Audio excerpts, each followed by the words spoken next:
Prise directe. Restez connectés, restez informés. Prise directe. Restez connectés, restez informés. Notre invité s'appelle Dr Nassar Bouchiba, président de l'Association de coopération Afrique-Chine pour le développement au Maroc. Il a vécu et étudié en Chine pendant plus de 20 ans et s'est consacré à la recherche et la pratique de la coopération sino-africaine. À l'occasion des 2 sessions de la Chine, Dr Nassar Bouchiba nous a accordé une interview. En tant que témoin du développement de la Chine, il s'exprime sur les changements qui lui vont le plus impressionner. Écoutons-le. En effet, j'ai vécu, étudié et travaillé en Chine pendant plus de 20 ans. Et même après mon retour au Maroc en 2016, je continue à me rendre fréquemment en Chine pour participer à divers événements liés aux relations sino-africaines. Ce long séjour en Chine, qui avait débuté en 1995, m'a permis d'être un témoin de cette période de réforme et d'ouverture marquée par l'un des développements les plus rapides de l'histoire moderne de l'humanité. Les changements qui m'ont le plus marqué concernent notamment la mobilisation des différents acteurs politiques, économiques et universitaires pour le développement indépendant de nouvelles technologies. D'ailleurs, je participe activement à ce type de projet de R&D, notamment dans les domaines du traitement de l'eau, de l'exploration minière, ainsi que de l'agriculture du désert ou l'agriculture saharienne. Ces domaines, comme vous le savez, revêtent une importance capitale pour la majorité des pays en voie de développement, y compris mon pays, le Maroc. Un autre volet qui suscite particulièrement mon attention concerne le bien-être social.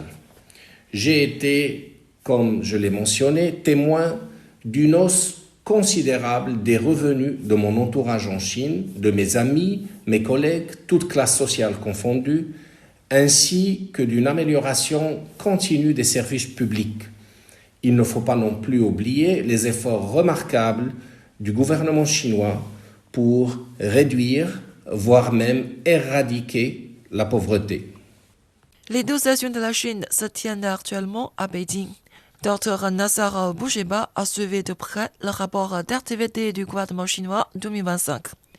Il nous parle de sa compréhension sur ce rapport 2025, plus précisément sur les éléments phares de cette année.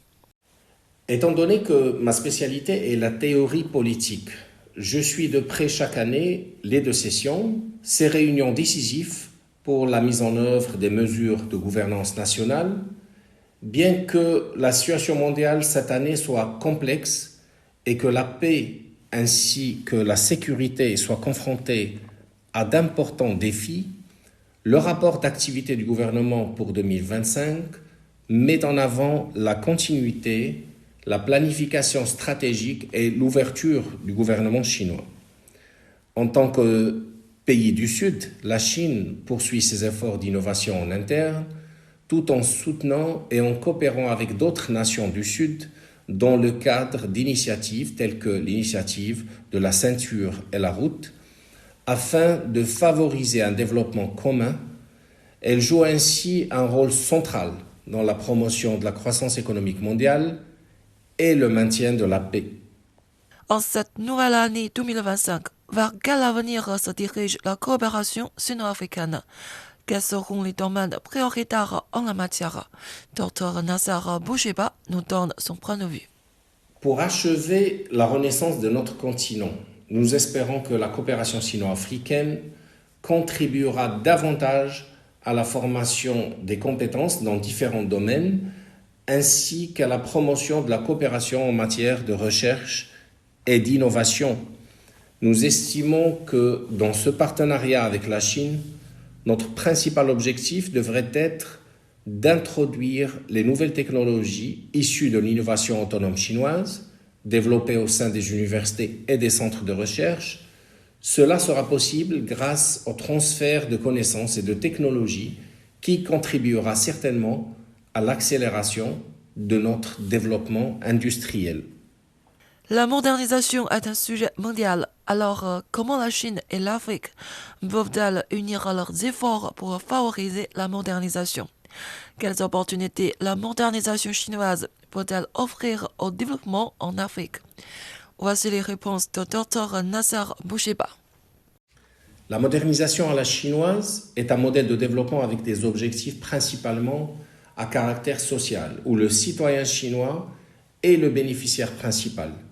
Le fait qu'elle soit placée sous la direction du Parti communiste chinois lui permet d'intégrer des spécificités propres aux conditions nationales de la Chine et de se distinguer par sa continuité dans le temps ainsi que par son adaptabilité aux différents contextes nationaux et mondiaux.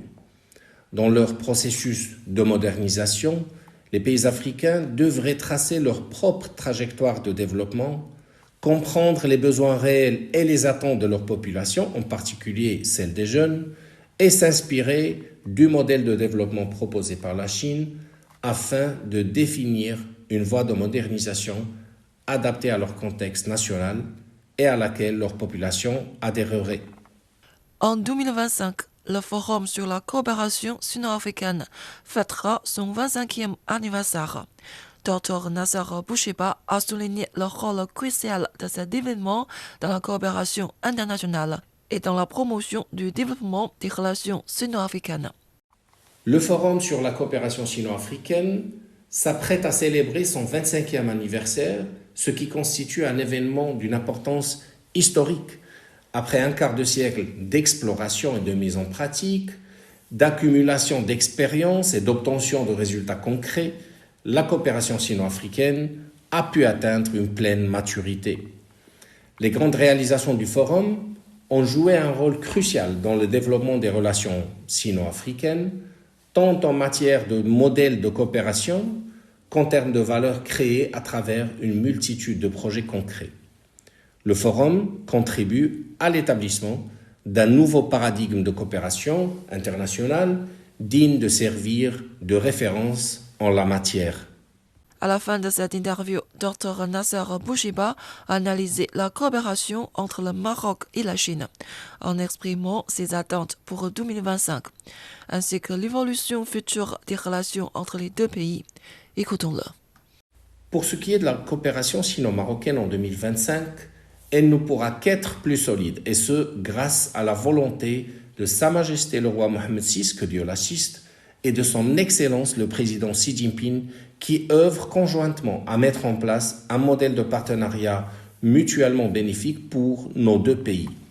Ce modèle permettra de valoriser la position géographique stratégique du royaume, ainsi que sa stabilité et sa sécurité nécessaires à tout développement, et consolidera son ambition de devenir un leader africain.